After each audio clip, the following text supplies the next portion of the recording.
politicians that what I said was correct, not make a quick statement. The statement I made on Saturday, the first statement, was a fine statement. But you don't make statements that direct unless you know the fact. It takes a little while to get the facts. You still don't know the facts. And it's a very, very important. The message was heard. Important statement. So I don't want to go. The message was heard. The fake news media overplayed Charlottesville. If you go back to my fact, when in victory, know when to stop.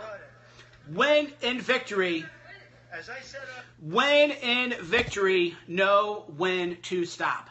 The fake news media, they finally had Trump on the run. They had him on his back feet, and he realized, you know what? No matter what I say or do, you're going to blame all the bad guys on me. So they finally started listening to Mike C. It's like a limerick. No matter what I do, you're going to blame it on me. It's about effing time to listen to Mike C. Beautiful. So yeah, they figured it out. You can't play defense with the media. They're not going to engage with you on an honest playing field. There's no good faith. There's no good faith now with the fake news media on this bullshit. So let's go ahead and watch some highlights from the talk. We condemn in the strongest possible terms this egregious display of hatred, bigotry, and violence. It has no place in America. And then I went on from there.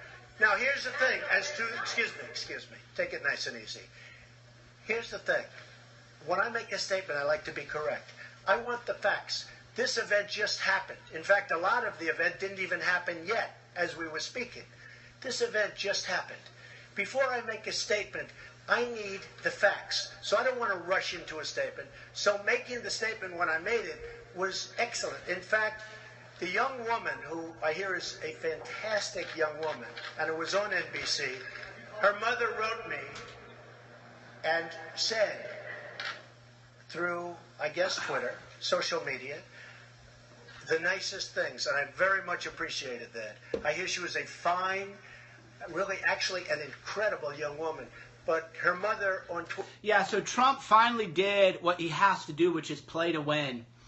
And he called it out, the fake news media. So the media, they're all triggered now.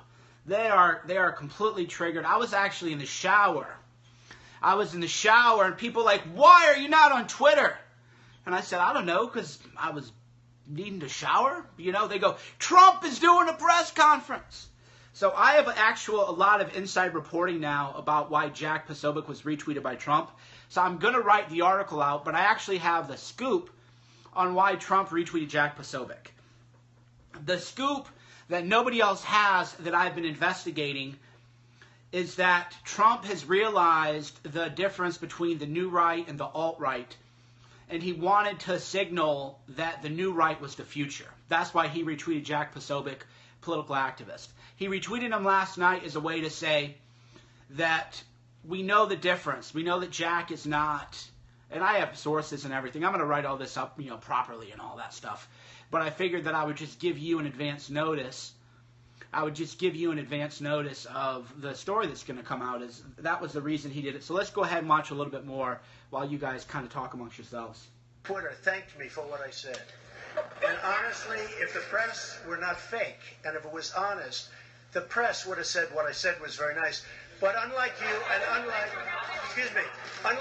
unlike the media, before I make a statement, I like to know the facts.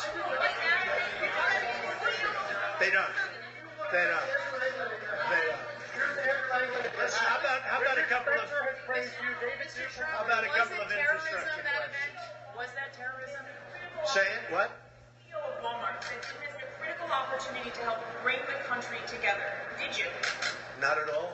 I think the country, look, you take a look. I've created over 1 million jobs since I'm president. The country is booming. The stock market is setting records. We have the highest employment numbers we've ever had in the history of our country. We're doing record business. We have the highest levels of enthusiasm. So the head of Walmart, who I know, who's a very nice guy, was making a political statement. I mean, good. I couldn't have made it sooner because I didn't know all of the facts. Frankly, people still don't know all of the facts. It was very important, excuse me, it was very important to me to get the facts out and correctly. Because if I would have made a fast statement, and the first statement was made without knowing much other than what semblance of guilt. Let me ask you this. What about the fact they came charging with clubs in their hands, swinging clubs? Do they have any problem? I think they do. Yeah, so I mean, this is amazing. I'm watching all the clips now. I'm just kind of catching up with all the clips in real time, and the Antifa violence and the terrorism is finally getting called out, and this is what the media supports. That was a horrible, horrible day. Wait a minute, I'm not finished, fake news. That was a horrible day. I will tell you something. I watched this very closely, much more closely than you people watched it. And you have, you had a group on one side that was bad, and you had a group on the other side that was also very violent. Wow. So I actually have been, I'd known actually, but I was not able to release it. It was embargoed. That Trump had been monitoring this stuff via Don Jr. So what a lot of people, the reason Trump is back in New York, this is another thing nobody knows, is General Kelly had more or less confiscated Trump's cell phone in D.C. So what I'm telling you right now, nobody has. Not Maggie Haberman. Nobody has the information I'm about to give you right now. This is breaking exclusive news. All right. So when Trump was in D.C., his cell phone was confiscated by General Kelly. People were talking about how Trump is basically on house arrest and the door of the Oval Office is shut. I've been hearing all this chatter. And then Trump heard that people were saying his phone was confiscated. He got really pissed off about that, actually. So if you go ask Maggie Haberman, Jonathan Swain is actually well-sourced. He's probably has as many or more sources than I have. So there was a lot of chatter that General Kelly had confiscated Trump's phone, and Trump started hearing that people were saying that, and he got really pissed off. And Trump was saying, like, what is going on? Why don't these people, how Trump refers to, the new right kind of people. He's just like, what is going on? He could feel that the morale was down. And if you noticed yesterday that I tweeted out morale was at a low, do people who criticize me have any intelligence at all? So yesterday I tweeted out that all of my White House sources were demoralized. And people go, oh, I bet you're making that up. I bet you're fake. Why do you think I released that information? You think people aren't reading my Twitter, you effing idiots? I always like it with the boomer Trumpists.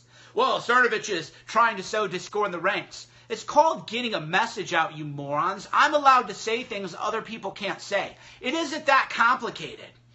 Why do sources give me information? Because they want the message out. There's no source. There's no magic about a source. A source is a human being who has a selfish interest like the rest of us. So what people do is when they want information to get out there, they talk to me.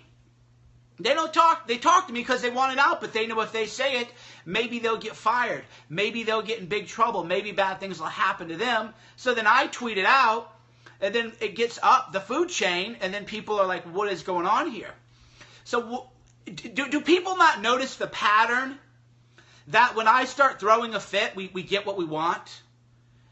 Do people, like, how dumb are these people? How obvious is it that when I throw a big fit, when people go, oh, you're freaking out again, the very next day, the base actually gets something that they want. The base actually got what they wanted. The Holy Grail, Trump identified Antifa as a terrorist organization. The Holy Grail. And all I get from people, not all I get, if I get so much hate, the Holy Grail, how do you think? Why do you think Trump identified Antifa as a terrorist organization? Why do you think that?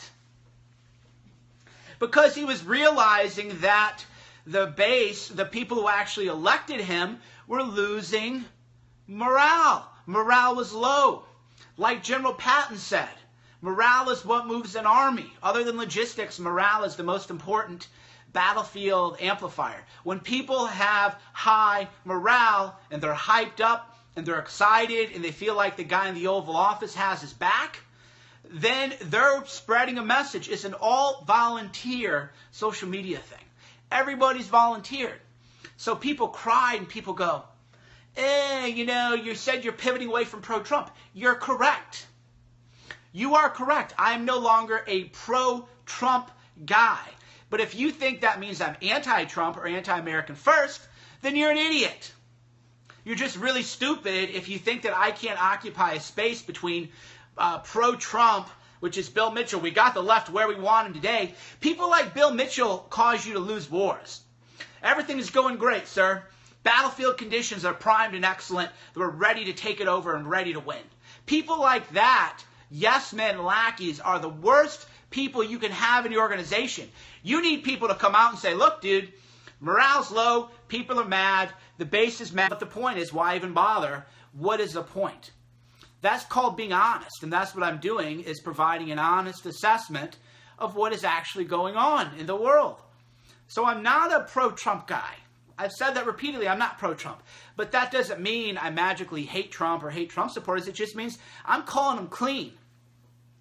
And that means if people who are loyal to Trump are demoralized, that means I'm going to say that. My job is not to cheerlead for Trump. That's all it means. So I don't know why people are dumb. So here, let's go ahead and watch this clip again. Left that came charging. Excuse me. What about the alt-left that came charging? What about the alt-left? What about... No, I don't think Bill Mitchell's a bad guy at all. No. I think Bill Mitchell is great for what he does. I think he's great for what he does. But I'm telling you, though, that if you're a general in an information warfare, which I am, people like that are a disaster. Generals in the information warfare can't deal with people saying everything's great, battlefield's lined up, the conditions are perfect. If you're a general in an information warfare, you need people saying, bro, you're about to get smashed. Here's the ambush. Here's where they're set up. You better be on point. You better be on game, right? That's what a general in information warfare needs. You don't need cheerleaders. You need cheerleaders at the lower level, but you don't need cheerleaders advising you. You need cheerleaders to motivate people who are sheep, but you people aren't sheep. And that's where Bill is great. He motivates the sheep, the people who can't think for themselves, the people who just want to be like rah, rah, rah all the time no matter what happens. But if you're an actual general and you're trying to win and you're trying to advance downfield, down territory, into enemy territory, then you don't want that. You want negative people. In my ear all day are people like Cernovich, they're going to frame you for a crime. Here's what I hear all day from my most trusted advisors. Cernovich, they're going to murder you. They're going to frame you for a crime. They're going to come to get you. Everything I hear is like worst case scenario. Why?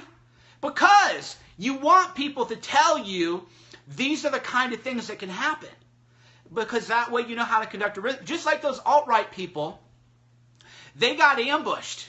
They were sent into kill zones, into choke points. So the alt-right people were completely set up by the police.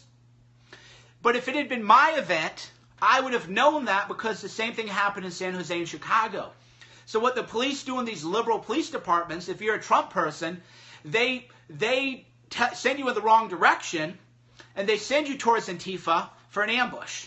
That's what the police actually do. So these bourgeois alt-whiteys thought, well, we're the white guys, we're the good guys. Don't you know that we're about the alt-white and the alt-right, and we're all about white people, and we love the police, and the police love us. We love the police. Baked Alaska did a song about how much he loves police. And you know what they did in that liberal town?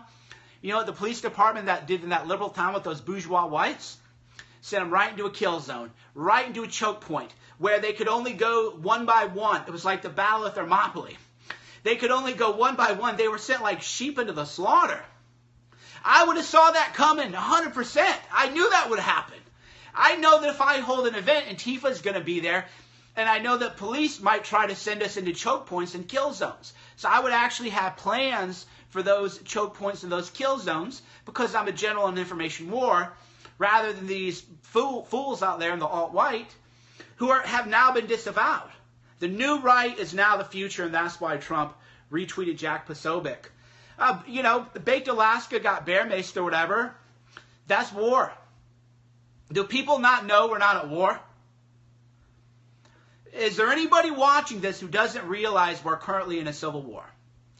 Raise your hand if you think that we're not in a civil war. If you think we're not currently in a civil war, post a little phone emoji. Because if you don't know that we're in a civil war and you don't conduct yourselves accordingly, I don't know what to tell you. I have security cameras everywhere.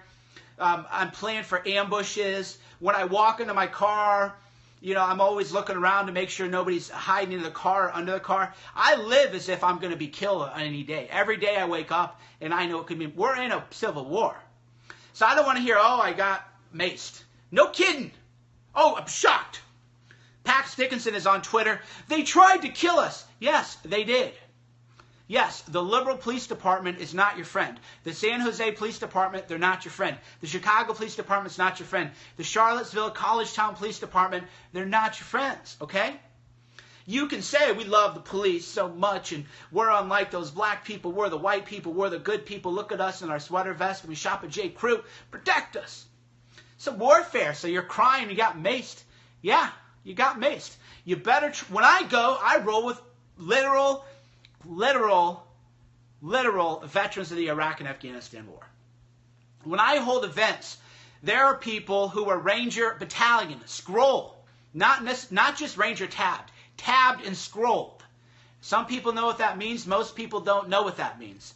But that is the kind of people that I roll with. I roll with actual people who have a combat scroll from the wars, okay? I travel with airborne infantry vets. Those are the kind, because it's a warfare. You got to have somebody pulling security. You know that you could be killed any moment when you're out in public. That's just how you have to live. And that's how I live every day of my life. When I travel by myself, I'm never alone. Because I was warned by a very high-level security operative that I was going to be roofied. I was warned. They said, I just want you to know that you will be roofied. So when I go, if I'm at a hotel, I don't eat outside of the hotel. I only eat where there are cameras everywhere. I don't go anywhere by myself. I don't go anywhere by myself because I was told you're going to be roofied. So you better not go to a random restaurant or something like this. And haters are saying it's not true. H.R. McMaster talks about me all the time. It's been confirmed over and over again. You tell me when the National Security Advisor, the highest level intelligence officer in the U.S., has declared fatwa on me. You tell me if I'm exaggerating the threat to me when there's been a fatwa declared on me by the National Security Advisor himself. You can find the Google McMaster Cernovich. Go into Google News and type in H.R. McMaster, Mike Cernovich, and you'll find there's no exaggeration here. A jihad has been declared on me by the Muslim Brotherhood elements within the National Security Council, and that includes people like McMaster. They view me as a threat, and they're going after me appropriately. They're going to try to roofie me if they can, and then if that doesn't work, but anyway, people go, well, that's crazy or whatever. Okay, well, it's crazy or whatever. Well, unlike Runnin' Richard Spencer, have you ever seen anybody sucker punch me? There was a guy tried to punch me, got smashed in the face by me. So you can say, oh, Cernovich, yes, I live as if they want to murder me. I live as if we're at war. I live as if it is a civil war. Right now. Why? Because look what happened to those alt-whiteys. Look what happened to the alt-right. They were sent to a choke point. They were sent in a choke point to be ambushed and to be murdered. There's no question that the alt-right guys were set up. But I don't care, because I knew this was going to happen all along. They called me a cuck back in November when I disavowed the Nazi salute. So who's laughing now? Guys have been calling me cucks for 9 months. Now you're under federal investigation, and you're crying how the police sent you into a choke point. Who's the cuck now? You got cucked by the police. So I called out all that Nazi BS and all that Nazi shit. And then they all called me cuck. And they all said, oh, Cernovich and this. And now they're getting smashed. They are getting smashed by the police, by Antifa, by other people. And they expect me to care. I think it's hilarious. But what about the principle? What about the principle? Y'all are the ones who started it with me. Could have just left me alone. Excuse me. What about the alt-left that came charging at the, as you say, the alt-right? Do they have any semblance of guilt? This was not your police. Let me ask you this. What about the fact that they came charging with clubs in their hands, swinging clubs? Do they have any problem? I think they do. So, as far as I'm concerned, that was a horrible, horrible day. Wait a minute. I'm not finished. Fake news. That was a horrible day. I will tell you something. I watched this very closely, much more closely than you people watched it. And you have, you had a group on one side that was bad, and you had a group on the other side that was also very. So Trump has now recognized the split between the alt-right, or the Nazis, and the new right, Jack Posobiec, and that is why Jack Posobiec was retweeted. So Trump said both sides are bad. Both sides meaning the Nazi people and then the Antifa. So those are now the fringe elements. And the future now is the new right, the real estate turf that we've been occupying. They've been fighting so hard to occupy. That's what I love about people, is sometimes it takes 9 months for me to say things are going to happen. When I said that the alt-right was a deep state operation, people go, oh, you're a cuck. When I said Richard and these guys are agitators for Soros and the CIA, people go, oh, whatever. When I said somebody would be killed at one of these events and you better stay far away from it. Who remembers that? Raise your hand if I said there will be somebody killed at one of these events, you better stay far away from that. Feds told me. I was told by my sources within the FBI, you better get the F-U-C-K away from these people. I was told that last year. That's why way back in August I said, I just want to be clear, I'm not alt-right. I am not alt-right, over and over again. Now the fake news media can lie about me. I don't care about the fake news media lies. The feds told me specifically, you better get far, this is a direct quote from one of my sources within the FBI, you better get far the F-U-C-K away from those alt-right guys. That was what I was directly told. And I said, okay, so I didn't even cover that rally in Charlottesville as a journalist. Because here's what people don't understand about optics versus reality. If I had covered that Charlottesville rally as a journalist, what would the story have been?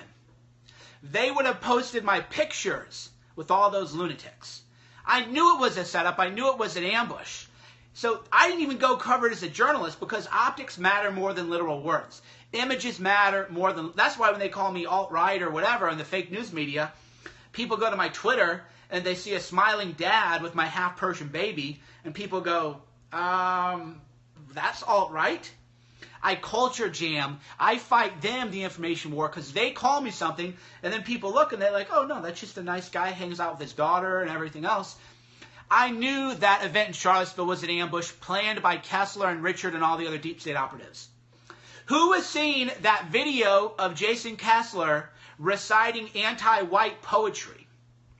Jason Kessler went to a poetry jam and recited anti-white poetry. The video's out there. You can go find it all. It's all over the internet now. I retweeted earlier. Go watch Jason. I don't want to give him any more attention than he deserves because those people are now outed as deep state operatives, deep state agents. You can go find him doing poetry jam in public of anti-white poetry. This is who you're following. This is who you guys are following. If you're on the alt-right, those are your leaders. Really, even Vox Day is like, dude, I don't know what's up with these alt-right Nazis. So even Vox Day is saying, wait a minute, I wasn't paying attention. Because Vox and I, we had a very friendly but heated dispute back when I said, some of the things I said. We had, if it was civil, it's possible for grown men to disagree in a civil way, but we just agreed to disagree. And now that Vox has been paying attention to what's going on, he's like, wait a minute. It's like, yeah, Vox, I was paying more attention to this stuff than you were. He was like, wait a minute, I had no idea who these Spencer people were and what they were doing. He's like, these people are terrible. So now he's trying to say, well, those people are alt-right, and they're actually left-wing, and Vox is trying to salvage the alt-right brand or label, which I don't think you can do. I don't think the alt-right as a brand is salvageable in any way, shape, or form. But if people want to still unite under it, I think that's a big mistake. But we're all grown men here and grown women. So if people want to go under that banner, fly under the banner of the alt-right, I think that's a catastrophic mistake. I think it's a terrible thing to do. But whatever, I'm not going to, people have to make their own decisions in life, and we all make our decisions. And when the Nazi boys threw up the Nazi salute, I made a decision to be called a cuck for a week. I made a decision to be, harassed. I made a decision to be death threats on my child, death threats on my family. I made that decision. Why? Because I have a long-term vision, and I knew that these alt-right people were some kind of counter-intel prop, some kind of psyop, and they were running game on people and preying on young men who have no sense of purpose or vision in life. So I knew all this was going to come. That's why when the tragedy happened, I seemed glib. I actually felt bad because, I'll just get a little real talk with you. So when the attack happened, everybody else was kind of like sad, and I was just like, oh yeah, somebody died. I told you this was going to happen, because I was so wrapped up in my head and the strategy and everything that I spotted and told people was going to happen, that I didn't really process it emotionally where everybody else was. Everybody else was like emotionally in shock. And I was like, oh yeah, somebody died. Of course, that was going to happen. It was already predetermined. Like, oh yeah, of course somebody was going to die. Somebody died today. I'm surprised it was a car rather than a gun. I always thought it'd be a mass shooting. I was actually surprised they used a car. But then I was like, damn, that looked really glib. Then it looked like I didn't care that somebody died, and I don't care that we're in a civil war. And that's just the virtue of what I do. Sometimes I get so wrapped up in my brain that I don't really process things emotionally in the way that other people do. I'm just sort of, a little Asperger in that. I'm just like, well, yeah, it happened. Of course it happened. I said it was going to happen. I warned people it was going to happen. And, da-da-da-da-da. And then it looks like I don't care or that I'm glad it happened. It's like, no, it's a terrible thing. But it's like, what are you going to do? What do we got here? So let's watch some more clips of this. This is a really good press conference. What we were seeing. The second statement was made with knowledge, with great knowledge. There's still things that people don't know. I want to make a statement with knowledge. I wanted to know the facts. Okay. Two questions. Was this terrorism? And can you tell us how you're feeling about your chief strategist? Well, I think the driver of the car is a disgrace to himself, his family, and his country. See, so Trump's statement here is clear. The driver of this car is a disgrace to himself, his country, and his family. But the media won't put that. The headline won't say Trump calls James Fields a disgrace to himself. They won't tweet that out. Even though Trump clearly says the driver is a disgrace. That won't be the headline on CNN, right? They're going to pretend that didn't happen, and then they're going to now say, oh, well, Trump actually is walking back his statement. He doesn't really care. He literally called the guy a disgrace. You can watch this clip. He calls, there is no spin. He says the driver is a disgrace. And that is, you can call it terrorism. You can call it terrorism. Call it murder. He even says, you can call it terrorism, you can call it murder. Trump calls driver a disgrace, said you can call it terrorism, you can call it murder. So it's all here, but the media, this is why they don't like live TV. They want to edit that stuff out. You can call it whatever you want. I would just call it as the fastest one to come up with a good verdict. That's what I'd call it.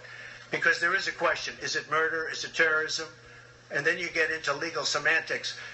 The driver of the car is a murderer. And what he did was a horrible, horrible, inexcusable thing. Can you tell us how you're feeling about your chief strategist, Mr. Bannon? Can you talk about that? I would echo Maggie's question. Chief Bannon is... I never spoke to Mr. Bannon about it. Tell us broadly what your... Do you still have confidence Well, in let's see. Look. I like Mr. Bannon. He's a friend of mine. But Mr. Bannon came on very late. You know that. I went through 17 senators, governors, and I won all the primaries. Mr. Bannon came on very much later than that. And I like him. He's a good man. He is not a racist, I can tell you that. He's a good person. He actually gets a very unfair press in that regard. But we'll see what happens with Mr. Bannon. But he's a good person, and I think the press treats him, frankly, very unfairly. You have McCain has called on you to defend your National Security Advisor, H.R. McMaster, against these attacks. I did it the last time. He called on it again, linking the Senator, They're still asking about or how irrelevant I am, right? Cernovich, you're irrelevant. Well, at the White House press briefing, they're asking the President of the United States about my campaign against H.R. McMaster. So go ahead, haters, Mike Cernovich, you're irrelevant, you're a liar, nobody cares about you.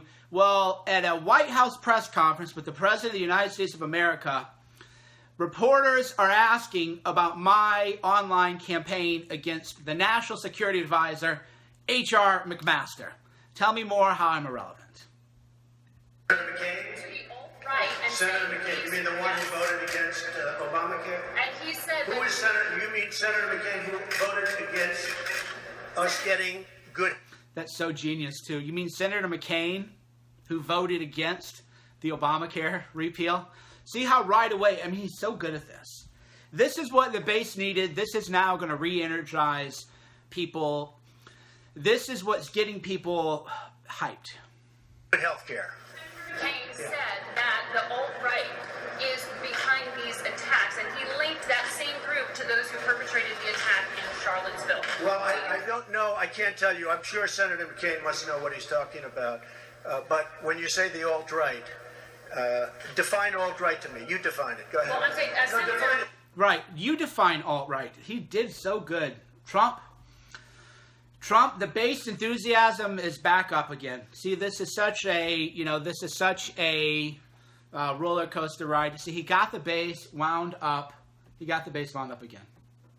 Come on, let's go. Define it. Senator McCain defined them as the same group. Okay, what about the alt-left that came charging at him? Excuse me. What about the alt-left that came charging at the, as you say, the alt-right? Do they have any semblance of guilt? This is Senator Let me ask you this. What about the fact they came charging with clubs in their hands, swinging clubs? Do they have any problem? I think they do. So, as far as I'm concerned, that was a horrible, horrible day. Wait a minute. I'm not finished. Fake news. That was a horrible day. I will tell you something. I watched this very closely, much more closely than you people watched it. And you have, you had a group on one side that was bad, and you had a group on the other side that was also very violent. And nobody wants to say that, but I'll say it right now. You had a group on the other side that came charging in without a permit, and they were very, very violent.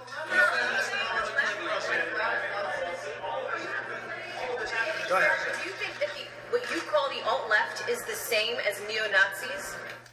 All of those people, excuse me, I've condemned neo-Nazis. I've condemned many different groups, but not all of those people were neo-Nazis, believe me. Not all of those people were white supremacists by any stretch. Those people were also there because they wanted to protest the taking down of a statue, Robert E. Lee. So, excuse me, and you take a look at some of the groups and you see, and you know it if you were honest reporters, which in many cases you're not, but many of those people were there to protest the taking down of the statue of Robert E. Lee. So, this week it's Robert E. Lee. I noticed that Stonewall Jackson's coming down. I wonder, is it George Washington next week, and is it Thomas Jefferson the week after? You know, you really do have to ask yourself, where does it stop? But they were there to protest, excuse me, you take a look the night before, they were there to protest the taking down of the statue of Robert E. Lee. Infrastructure question, go ahead. Should the statue of Robert E. Lee stay up? I would say that's up to a local... Very, very interesting. So, yeah, as you can see, so there's a lot going on. I didn't realize Senator John McCain has libeled me by calling me alt-right and claiming I'm connected to any of this stuff. So, I don't know. Maybe I'll sue John McCain. I don't really know right now. I probably should. I probably should sue him. That'd be a good case, a good lawsuit. He should not be libeling me and defaming me. But, yeah, they're So they're all trying to frame me with these alt-right people and everything. And I've told the story about this repeatedly is once I found out that the alt-right was a bunch of Nazi boys, I said I don't want anything to do with the Nazi boys. I have a clear record of this. A clear record of just saying, hey, the little Nazi boys can have the little Nazi boy thing. And I specifically banned the Nazi boys from the Deplorable, which Jeff Giese and I co-organized. And Jack Posobiec was a featured speaker. So I banned the Nazi shit from my events.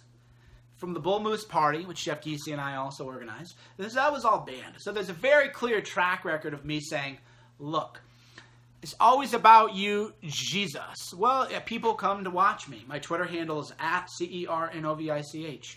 So if you don't want to talk about me, then leave. And the reason I make it about me, there's a reason for that. Because the media does. The media, they don't argue with my points. They don't say, let's debate mano a mano. Let's debate. They just say, alt-right Mike Cernovich is a way to discredit my message. So there's a lot of people out there who don't have social intelligence and don't have any kind of game in life or any persuasion in life, that they go, well, why would he defend himself? Because attacking your character is one of the three components of persuasion. Ethos, pathos, and logos. Ethos, pathos, and logos. Who knows where that comes from? The three components of persuasion in rhetoric. Ethos, pathos, and logos. Who can tell you where that comes from? Very, very, very old fellow wrote that. Aristotle in The Art of Rhetoric. Aristotle writes that. Your argument is based on logos, logic, pathos, the emotions that you can convey in the audience, and ethos, the character of the speaker. Ethos, pathos, and logos. So when you are making arguments, as I do, you use logic, as I do. I tie facts together. You use emotional persuasion. My energy is going to set the energy of the crowd. My energy is going to lead to your energy. So that's pathos, the emotional appeal. Logos, or rather ethos, is the character of the person. So I have to establish my own character. So that's why the media is constantly attacking my character. Because if you can attack my character, then you make my arguments less persuasive. So everything I do is focused on ethos, pathos, logos. This comes from Aristotle. This is not new. This is not from Mike Cernovich. It goes way back in the day. So when the media attacks my character or my ethos, then I defend my character or my ethos because that's a necessary component of persuasion. A lot of people, they don't know that. Maybe I'll give a lecture on persuasion sometime. Maybe one day I'll really tell everything that I know about persuasion and influence. Maybe, but that's the whole point. There's a lot to it. 4,000 years old. All right. Thanks for watching. Mike Cernovich, GorillaMindset.com. I'm going to take a little break, check in with my emails, check in with my sources, see if I have any good stuff going on to report. I'll talk to you soon.